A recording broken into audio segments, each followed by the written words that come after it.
The button's been pressed. Okay. So, Emily, we are here today to talk about vacation rentals. We're trying this new thing where we think people might actually benefit from hearing a conversation between kind of different sectors of the industry. And I, as you know, but our viewers might not, my name is Shannon Gray, and I have a tourism company called Gray Research Solutions, and we work mostly in the Southeast with small to medium-sized DMOs. And the reason we want to talk about vacation rentals is because a lot of our clients are coming to us with the same kinds of questions and the same kinds of issues. I feel like, from my perspective, from our business's perspective, we are a practitioner. We try and do really helpful work for our clients, but that work is geared towards what our clients need. And our clients are destination marketing organizations of small to medium-sized cities. And they're looking at things like, should we be putting a tax compliance in place? How do we make our lodging partners happy? How do we convince the hoteliers that this short-term rentals is a good investment? So, I mean, I can speak from the perspective of that, but I'm really curious about, other lines of thinking around the same industry and the same topic, and what we can learn from each other. So tell us a little bit about kind of where you're coming from and So I am at East Carolina University. I'm an assistant professor here in recreation sciences, and generally speaking, I research, live, and breathe community development with a strong component of tourism and recreation as a form of community development. So, Shannon, I want to ask you a question first. Yeah. When you talked about some of your clients are coming to you sort of with similar questions, regardless of, the destination in the Southeast, what are some of those prominent questions that you keep getting around short-term vacation rentals? Yeah, great question. It's funny because it differs a lot whether you're a beach, a mountain, or a non-beach or mountain destination. So the beach destinations that we work with usually have had vacation rental management companies in their destination for a really long time. So they're used to they have a history of vacation rentals, but what they don't have a history of necessarily is hosts doing it on their own and guests going on and booking on Airbnb and Vrbo. That still is new for them, just like it's new for everybody else. It's just that they have a little bit more experience dealing with rentals, and usually they have more laws and legislation written around rentals than a place that hasn't had to tackle it except for in the last 10 years. And so we've worked with like Galveston, Texas, and North Myrtle Beach, South Carolina, and a lot of areas in North Alabama, mountains and lakes region where they have a lot of cottages and rentals and that kind of thing. And then we also work with a lot of like places where you wouldn't traditionally see a vacation rental management company. Like there's no really beach, there's no real mountains or anything like that. But they're still seeing these vacation rentals grow and grow and grow because of Airbnb and Vrbo. And they don't have they don't have laws set up. They don't really there's no history of the need to legislate that sort of thing.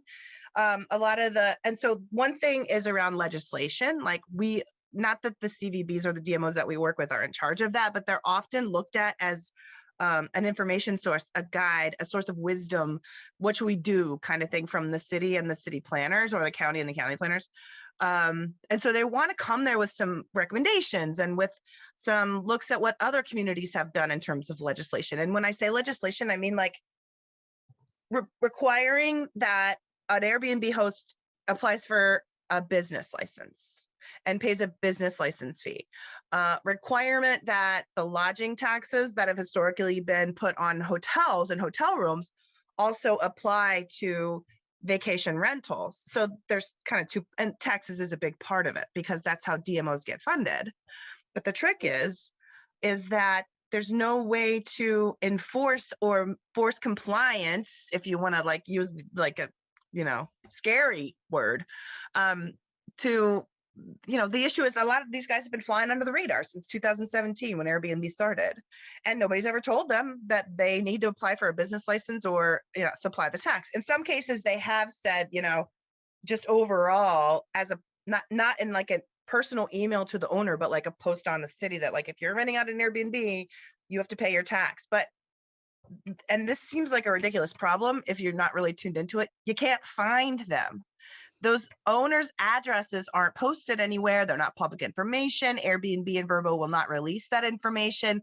And so what you have is the problem of compliance. If we want to be collecting tax dollars from these hosts because they're offering our guest lodging, and we want them to be stakeholders at the same level that our lodging and hotel partners are, how do we find these guys? How do we bring them into compliance, so to say? So I'd say, that was long-winded, but I'd say it's mostly about legislation and tax collections and host compliance. But I think it should be a whole lot more about pulling in vacation rental hosts as equal stakeholders so that we're advertising for them on the same level that we're advertising for hotels.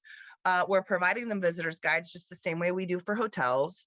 Maybe we invite them to stakeholders groups the same way. We engage them a little more in the tourism economy and just treat them like business owners, which is what they are essentially. So yeah, I think that's probably what we hear the most of. And a lot of it is trying to measure what money is missing so that you convince the council or the commission or whoever you're trying to convince that we need to pass this legislation because there's X amount of dollars on the table that's not being collected, and that would fund X, Y, Z. So that's a lot of what it is trying to prove the value of the money that's missing. Okay, and it sounds like, and I've heard this in a lot of other municipalities, it's wanting that equal playing field among everyone that's participating in the industry. One thing that I would encourage, though, is any destination that wants to revise short-term vacation rental regulations or doesn't have any on the books yet, before you regulate, do investigate. Maybe that's my tagline. Oh, I love that. And what are the things that you should investigate? So some metrics that you should be collecting on the short-term vacation rentals, first of all, is what's the average number of vacation rentals that a given host owns in your destination? So that's going to tell you a lot right there. If a majority of your hosts are owning 3, 4, 5 plus more properties, then yeah, you've definitely got someone who's trying to be a major contender, especially in the lodging sector, and you are missing out on occupancy tax dollars. But if you are in a destination where on average, you might have a host own maybe 2 rentals, and most of the time they're only renting 1, I'm with you where I'm thinking, okay, so yes, they are definitely, if they're not paying occupancy tax, that's something we would want to collect. But let's not, reprimand them for wanting to participate in the tourism industry. Our industry is constantly innovating. I think we want people that are going to disrupt our normal, vision of the tourism landscape, because that's the great thing about being in tourism, recreation, leisure, whatever you want to call it, is our field is dynamic, and it's how our cities and our small town and rural destinations grow. So if your destination has that average of like 1 home per host, then to your point, be thinking about what are ways that we can bring these people to the table to actually ask them, like, is it interviews? Is it through city hosted meetings? Are we doing focus groups? Are we posting flyers where we're going to have everybody meet at a community center to talk about these issues? And sometimes that's what you have to do if you're in a smaller destination as opposed to a larger municipality. And to discuss, like, why do you host? What is it that you think is the value that you bring to the community? And I've actually done some of this work in communities as big as Savannah, Georgia, down to Belhaven, North Carolina. You published on this, didn't you? Yeah, we're working on a publication right now on it. Cool. And so what we found is that a lot of these smaller version of hosts, I don't know the right word for it, but I think about it sometimes as like local host versus investor host. Oh, I love that. Okay, so our local host, Yeah, they often possess a very entrepreneurial spirit, and actually in a piece that we did publish about the identity of short-term vacation rental hosts is those that do own 1 or maybe 2 properties. they tend to want to give back to the communities in which they operate. And they do this in a lot of different ways. So you could think about this from like a triple bottom line approach, if that's easy for you to think about. But, economically, these people are doing a lot of word of mouth marketing. They are also going to their local CVB or DMO's visitor center and using your rat cards. They Yes. are putting those materials within their listings. So you're getting promoted, Right. whether you know it or not. And even more, there, in my opinion, sometimes there's a missed collaboration, because I've been in Airbnbs, and I know that many people who might watch this have probably experienced this too. Is like, you'll go into the room and there's a binder of information that they've curated just for you to know about their neighborhood or their community. I'll never forget this one experience. I was actually in Savannah, and I walked into the room, and that already blew me away. It was beautiful. And then I looked in the binder, and there was a hand-drawn map of their neighborhood. It was not a map that was published. And on that hand-drawn map, they included places like, this is where my husband and I met, but this is also where you can get the best cup of coffee in town, and you can do X, Y, and Z all in the neighborhood. And I was thinking to myself, I was like, wow, these are those intimate narratives that we just want to capture, especially as practitioners and in the industry. You're always looking for, what is that substance that we can actually market and share with our potential visitors. And they are definitely doing it in their listings. And some other things too is, when you think about the economic benefits of them promoting other locally owned businesses, you have this multiplier that's being generated that, I would argue in some cases maybe would offset the occupancy tax that they're not paying, or just, maybe give them a little bit of a break in thinking about, you're not just missing out on occupancy tax, but having a different attitude or disposition. And even that can make a difference in terms of getting compliance with regulations. Yeah, I absolutely agree with you. I mean, first of all, on that personalized touch, especially if you choose, like when you go to Airbnb and you choose, what is it, expert host or Superhost. I mean, those guys are incredible. And, I love the idea of the personal map. And I've done that same thing too, where there's like a binder of I love like we got engaged here or met here. That's really nice. You don't get that from like a hotel and that's really, visitors are looking for that kind of exploring local culture and most importantly, feeling like they're a part of the local culture and they're experiencing it too. And that level of local experience is just so much more accessible from a vacation rental than it is from a hotel. And then the other thing I just wanted to say is that, like, just to follow up on what you're saying, I feel like sometimes the local hosts that we're talking about are your biggest advocates for your destination. I mean, they have so much love for that place, and they are really good at sharing that love with the people who come and stay with them. I feel like in most cases, they genuinely want their visitors to have a great time visiting their city. Like, they are the ultimate hosts. And, we in destination marketing also, we spend a lot of money on like advocacy programs or tourism ambassador programs for our residents, where we invest in teaching residents how to recommend this, that, and the other. Short-term rental hosts are already doing that. They train themselves. They're like doing it on their own. And to your point, I'm not sure we give them enough credit. Now, some of my clients would argue that it's not the host paying the rental tax. It's the guest. But then always the response is, but that's going to raise their overall ADR. And, the idea is, well, does that mean they're going to miss out on things? And those listings are going to be less affordable. Now, I will say that when VRBO or Airbnb comes into a destination, you probably know this, but a destination can sign what's called a voluntary collection agreement with Airbnb and Vrbo, VCA for short. Now, Airbnb started doing this in 2017, and Vrbo is a little bit late to the game. They started doing it in like 2018, 2019. And they started first with states, and now they're kind of, well, one interesting fact, I don't know if you know, that Airbnb's legal budget is bigger than their marketing budget, which tells you a lot. I believe it. Yeah. I totally believe it. Spent so much time in court But so in that case, if you're able to get a voluntary collection agreement with one of the big guys, Airbnb and Vrbo are really I think the ones that are doing it most anyway right now. They go ahead and through the platform add that tax onto the end so that the guests, the posted ADR from host doesn't actually change, but the tax at the end is added on by the program. And then when a VCA goes into place in a destination, everybody's Airbnb pages are hit at the same time. So it is an equal playing field again, because there's nobody that's not paying the tax. Does that make sense? Mm-hmm. But you get into trouble when it's not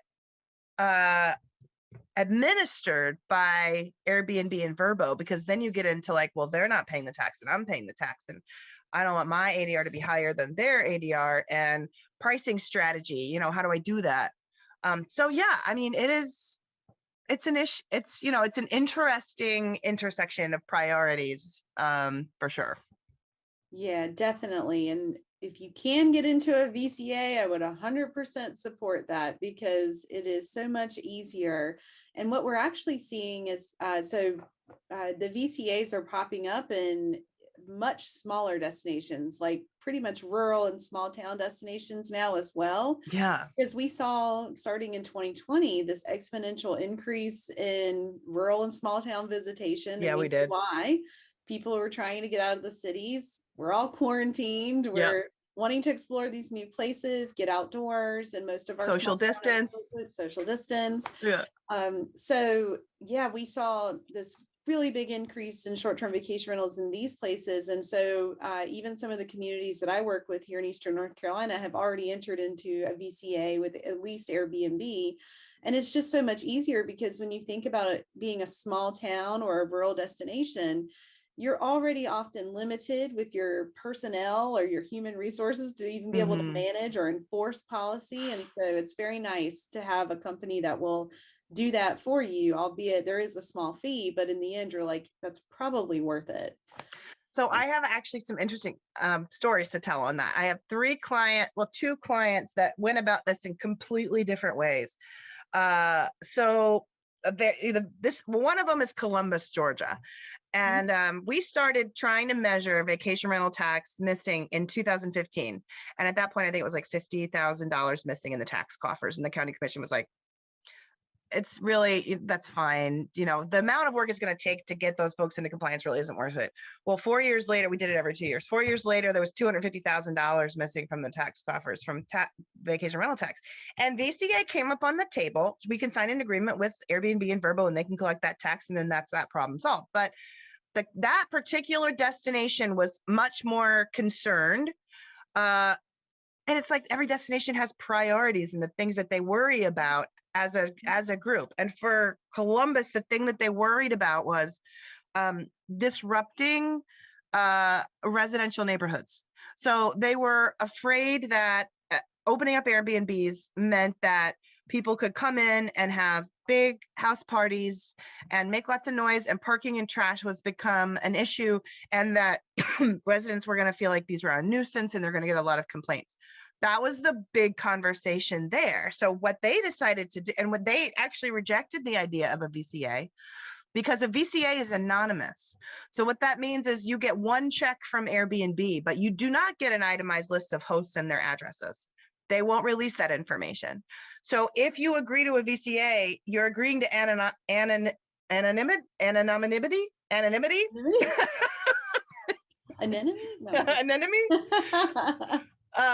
You're agreeing that I'm okay with you just writing me one check and I don't need to know their names. In Columbus, that wasn't good enough for them, because they needed to know whose property this is so that if there's a complaint, they can regulate that. So what they ended up doing is hiring a compliance company that used to be called STR Helper. And then that was acquired by, I believe, the one that does Nashville, Host Compliance. And then that one was acquired by what's now called Granicus, because all these startups started to get snapped up by the big guys along the way. Anyway, so they hired this company to come in and help them with legislation and a compliance system whereby it's an online system. They locate the hosts for you. They have all this really kind of Big Brother type trickery that they use to identify the host, like the host's address and their name and everything.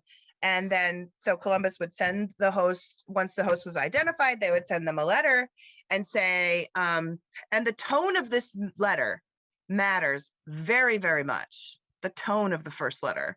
And the tone of the first letter was like, welcome to the tourism industry. We're so excited that you're a small business owner in our destination and that you're helping our guests get around, blah, blah, blah, blah, blah. We've begun regulating, regulations, and here's what you need to do in order to operate this business in the future.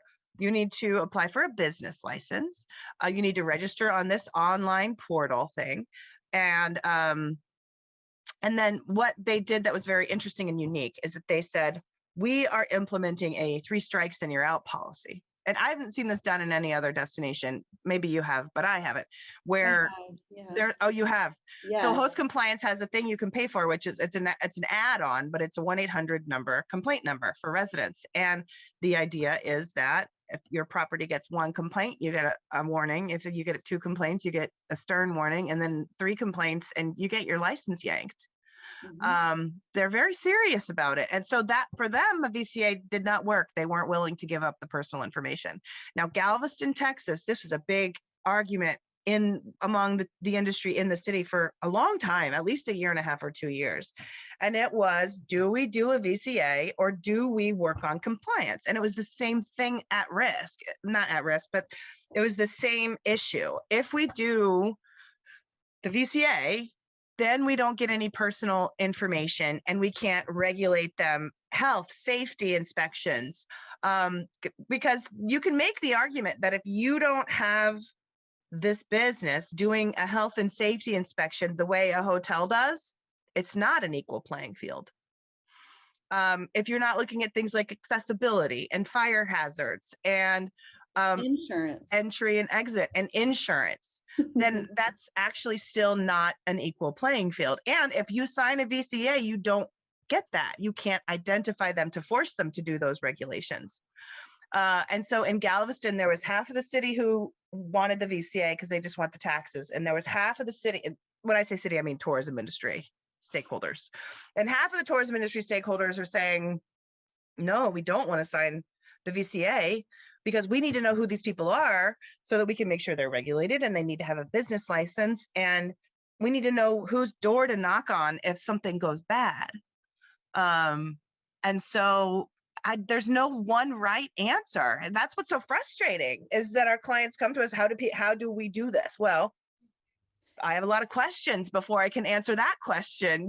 What are your priorities as a destination and a city? Like, what kinds of things are you looking at? Right now, a lot of our destinations are in a housing crisis that Airbnb and Vrbo is just exacerbating because these investors from 5 states away look at cheap property on your destination that they can snap up, invest in, work on from wherever they live, never set foot in the place. They're not a local investor. They're not a local host. They're an investor host. And then, of course, a lot of people know this because they've seen it in their own communities. Then your housing prices start to go up. Then workers can't afford to live in your city. And then they're living outside your city and probably looking for work closer to their home. So all of a sudden you've got a housing crisis and then you've got a work crisis on top of that. So, I mean, this stuff just builds and builds and becomes big before you realize it. Yeah. And I have so many things that I want to contribute here. So I think back to Savannah, Georgia. So while I was doing my dissertation work, I worked for their tourism management office. And it just so happened to be the time that they were creating short-term vacational regulations. So my dissertation was on how residents felt about short-term vacation rentals in the city. And then I was working for the organization that was helping create the policies. So it was perfect timing. Yeah. And the way I'd love to read that. Where is it? Can I find it online? Yeah, I've got a publication. I can share that with you. So the way that they thought about this was, so it was interesting. You said that the city, and then you kind of joked, you're like the tourism industry stakeholders. But what Savannah was really thinking about was everyone. So residents were the most important stakeholder because, like you were saying, if you enter into something like a VCA, it becomes anonymous and you don't know like who is hosting what. So they definitely relied on the residents first to tell them, what is it that we should be doing? And so we were having these community meetings sponsored by the city, and they focused on growth management and zoning, and then with legislation to like related to occupancy tax. And I would definitely encourage any destination that, again, if you're revising your regulations or you're thinking of new ones, or you're newly trying to regulate short-term vacation rentals, definitely rely on your residents and take the time to investigate before you regulate what the I love residents that. That is such a good idea. what the residents think, because the residents are the ones that are neighbors to the short-term vacation rentals. They're the ones that are either welcoming or really upset by the guests that are there. Or they're the ones that are also going to be giving you those innovative ideas, because what we found is that it wasn't necessarily the fact that someone was operating a short-term vacation rental. It was who the guests were, what their motivations were for coming. And it was also about density. And that was a huge problem when you go out to walk your dog in the morning and you essentially are on a ghost street because everyone else around you has sold out, so to speak. And that's a short-term vacation rental and you're the holdout. That's definitely going to affect your sense of community, your sense of place. And ultimately, you might not want to stay. And we definitely want our residents to stay too, because they're an important tax base as well. Oh my gosh, absolutely. God, it's fascinating. This is something, tourism is so focused on the visitor and the city is so focused on the resident.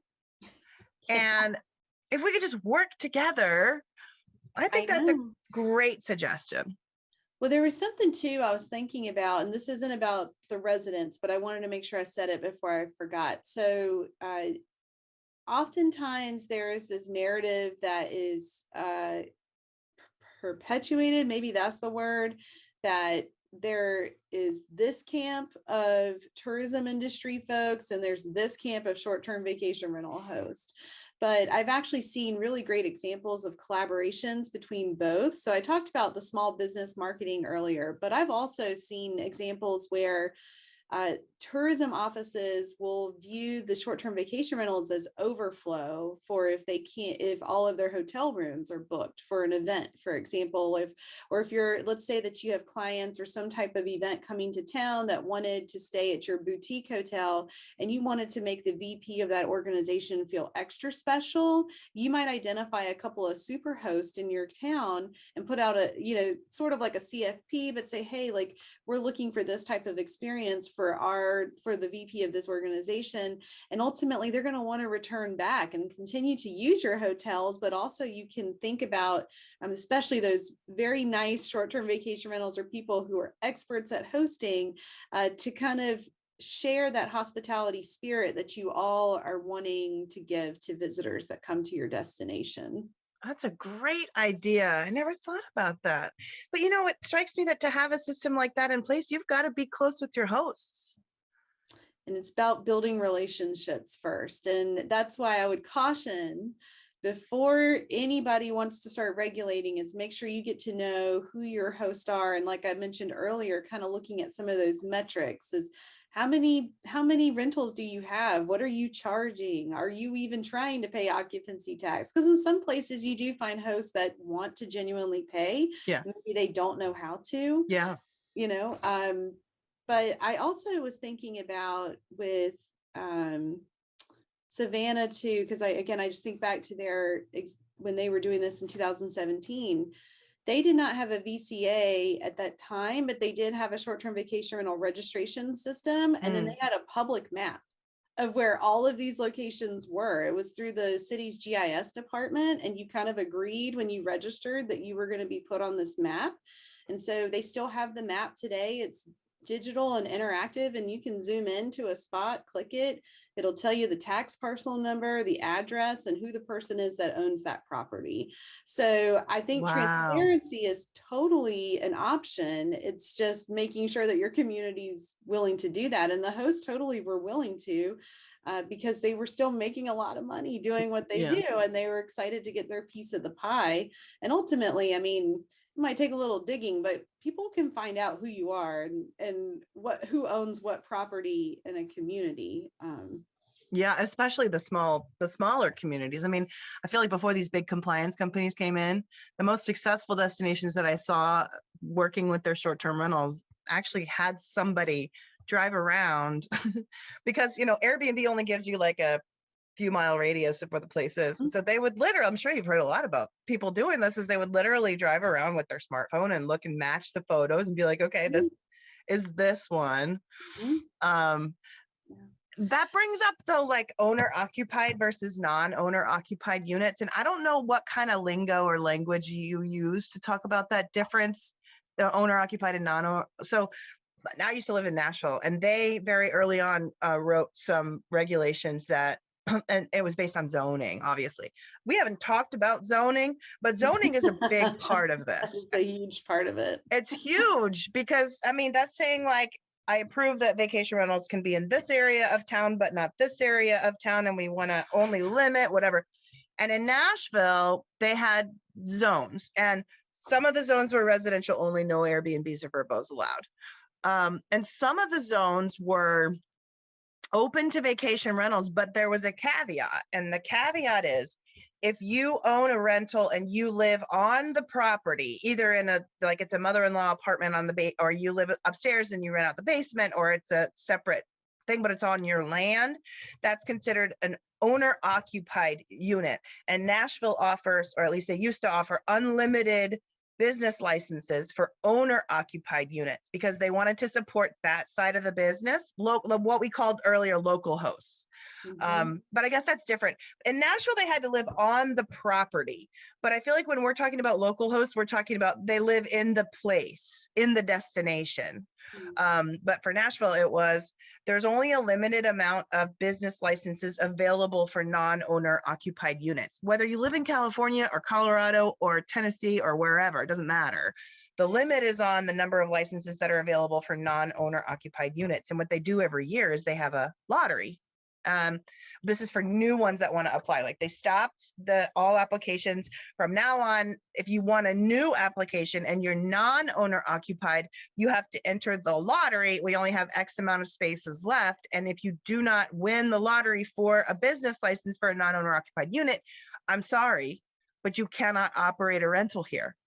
Right. And the residents were so supportive of that particular solution because it was like, that way the owner is going to be on property. And so if there's any issues, that owner is going to take care of that. I don't have to worry about that. My neighborhood and the integrity of my community is still intact. Right. I don't remember why I brought that up. I thought it was relevant at the time. It is relevant. And I've seen some other iterations of that, or more like a spectrum of what is local. So that's even a conversation that you should have with your community, is like, what do you consider local? Because back to Savannah, if you lived within an hour of your short-term vacation rental, then you were fine. But you had to have a manager. In this case, like the owner had to be within an hour.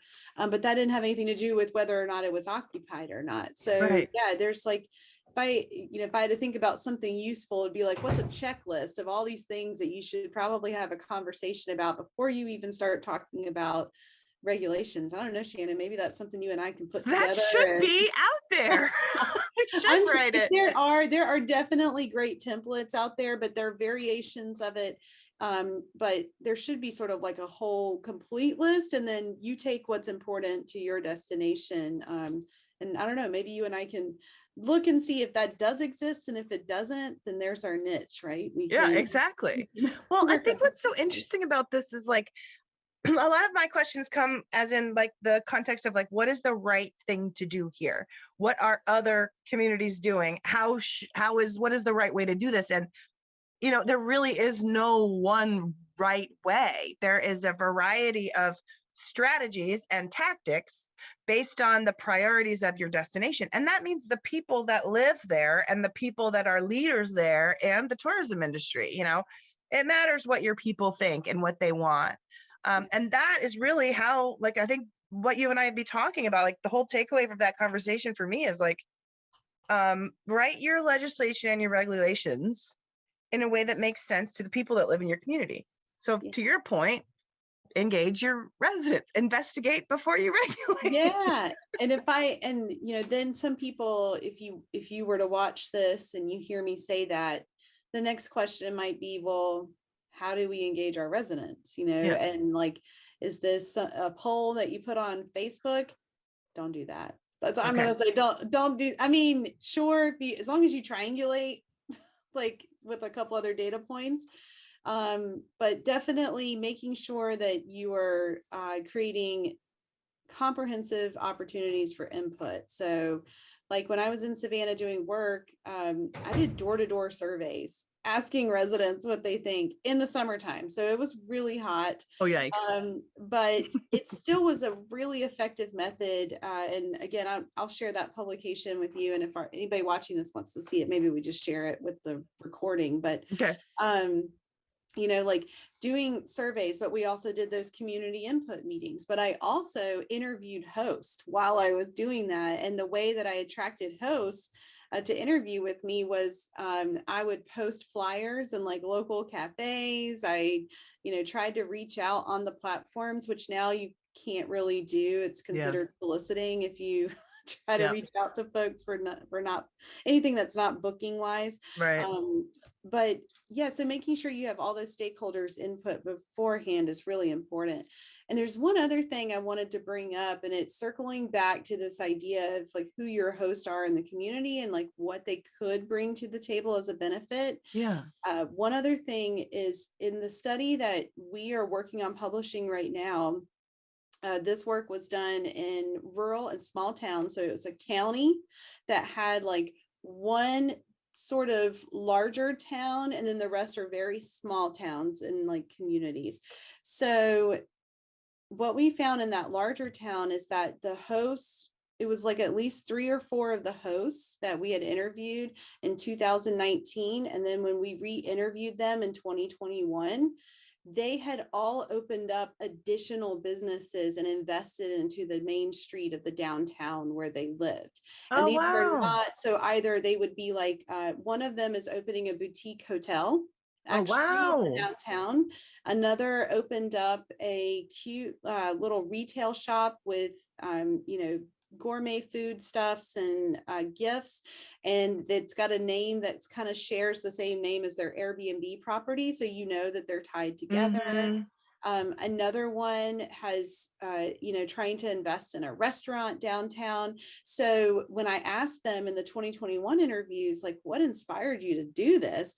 And they said, because we really enjoyed the hospitality that we could give to people through hosting. So what you can take away from that is that most of the time, these people, are excited about this entrepreneurship that they're able to engage in, and they're looking for other ways to continue giving back to the community. So I have not read anywhere of case studies of this happening, but I guarantee you that it is.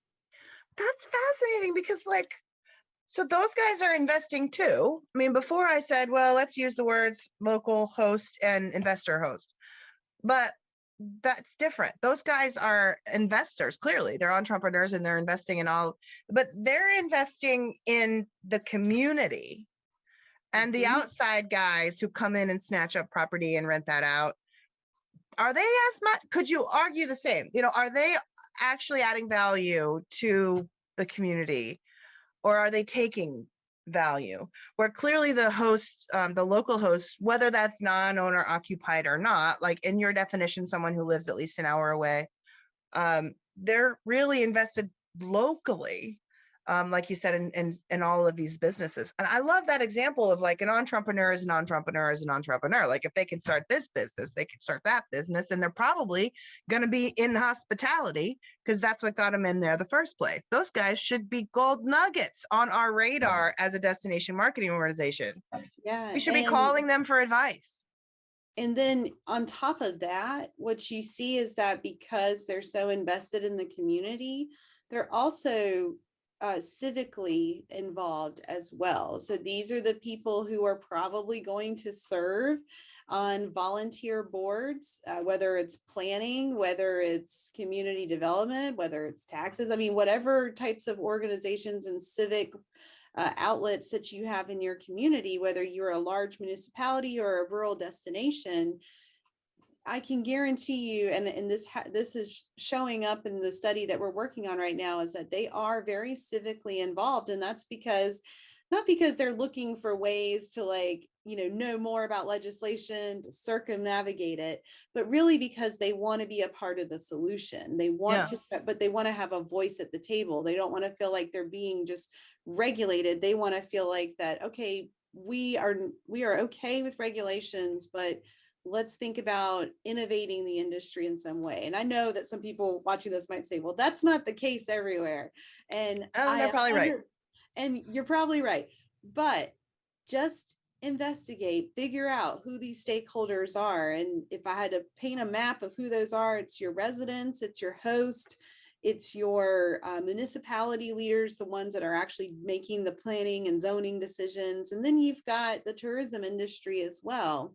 And so there's lots of ways that you can bring people to the table. And that's something that maybe we can talk about at another time. Yeah. In fact, and I love this in Galveston, just to bring that up, they have, so in Galveston, they have two associations that actually work really well together. And one is called GARM, Galveston Area Rental Managers. And it's an association for those vacation rental companies and those managers.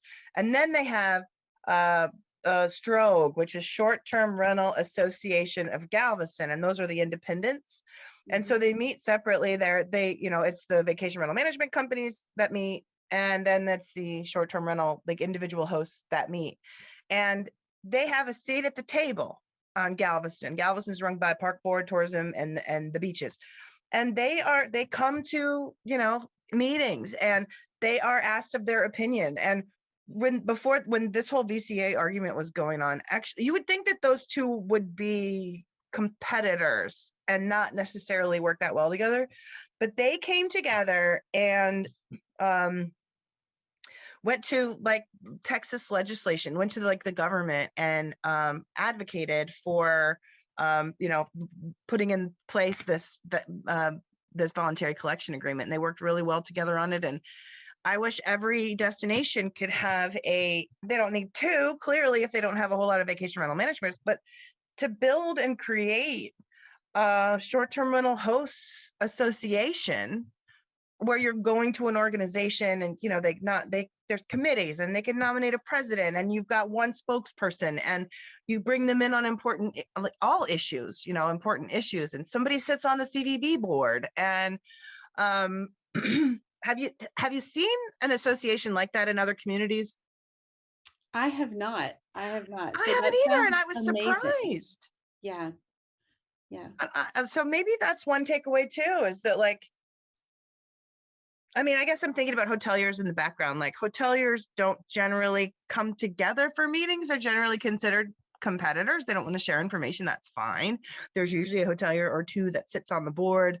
But you see Hotel and Lodging Association for a bigger region or state, but I don't see very many short-term rental associations locally. But I feel like even the host could benefit from knowing the other hosts. What if you have a wedding coming into town and they're looking to stay at Vacation Rentals and you only have two properties, but you want everybody to be near each other? Wouldn't it be to your benefit to know who's within a 5-mile radius and know them by first name? Right. I would love to see more communities doing something like that. I totally agree. And again, they are their own community in its own right. And it's important to foster that so that they can communicate. And that's how you can also effectively communicate regulations and policies and expectations, as opposed to, just piecemealing it here and there or expecting people to somehow find the information on your city website or whatever, however you distribute that information. Yeah. Okay, this conversation has been brought to you by Shannon Gray and Emily Yeager. We hope that you had some sort of benefit or learned something. If you do have any questions, feel free to reach out to any of us. But our tagline for this particular session is, what is it again? Investigate before you regulate. I love that. Emily, thanks so much for your time. I really appreciate it. Yeah.